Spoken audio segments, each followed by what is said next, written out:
Hey guys, so I'm bouncing around between jobs here right now, but we're on the pig pasture job, and basically what my agreement is clear all the big trees off this fence line right here. Anything I'll get in trouble, even though, even if it's worth it or not to take it, that's part of my agreement. And this tree here, as we can see, is leaning hard towards that fence line. So I can't just wedge him over. He's cranking so hard. So we're gonna have to put a ball jack on him and crank him back away from that.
Alright, so my plan isn't gonna work.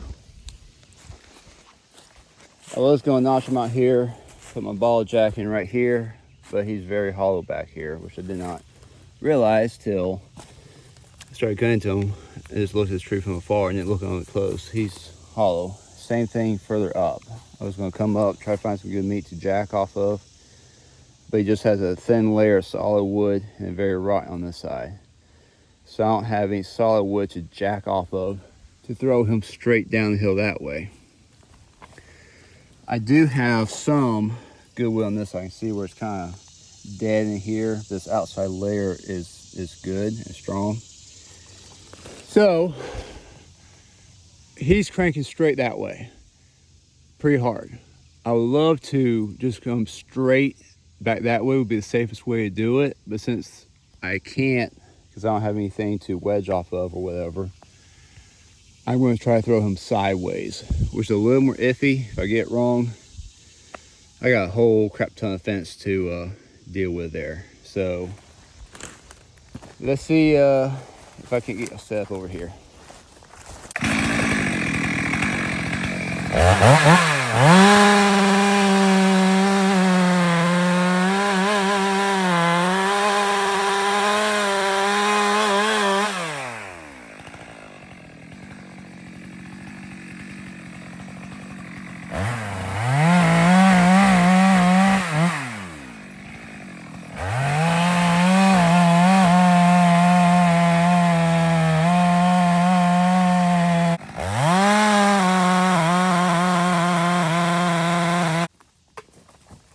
Keep on messing myself up.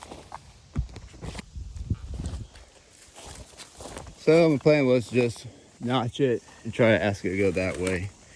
But then I realized I've weakened this corner up right here as I cut this out. These fibers going to pull straight up because I've cut the notch out right here.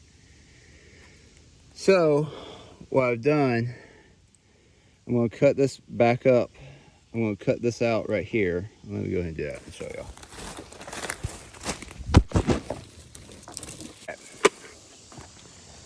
Since I got a screw situation, this tree's cranking really hard. I don't know if it's gonna hold together or not, the way it's rotten and everything. But what I've done is I've opened this up right here.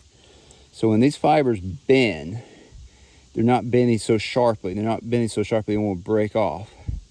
I've opened this up a little bit, and do not do this. If your grain is twisted on your tree, you just cut your ropes. You just cut your fiber, so you're free-wheeling. This is a straight grain tree. You see the bark? You see how it's coming straight down? So I think that's the right move to make. So I'm allowing my fibers to hold a little bit longer maybe before they just go clink and snap off. So open them up here more so they can bend. Put cut straight in back here, right here, and back here, so the fiber can bend a little more. And the reason why I'm worried about this breaking off, you can see it's dead, it's rotten.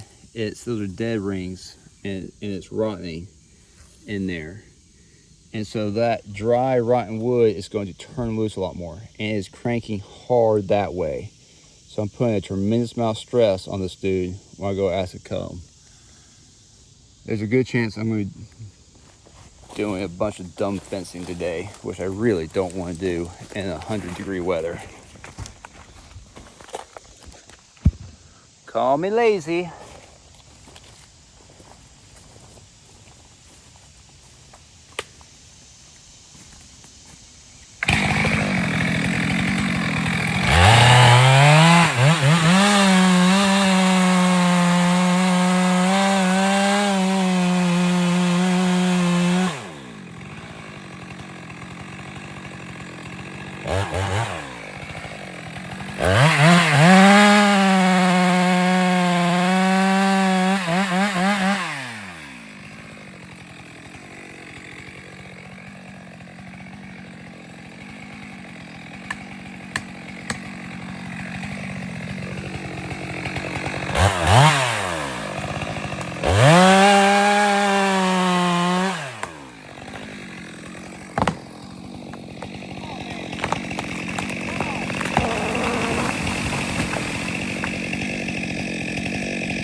Check her out.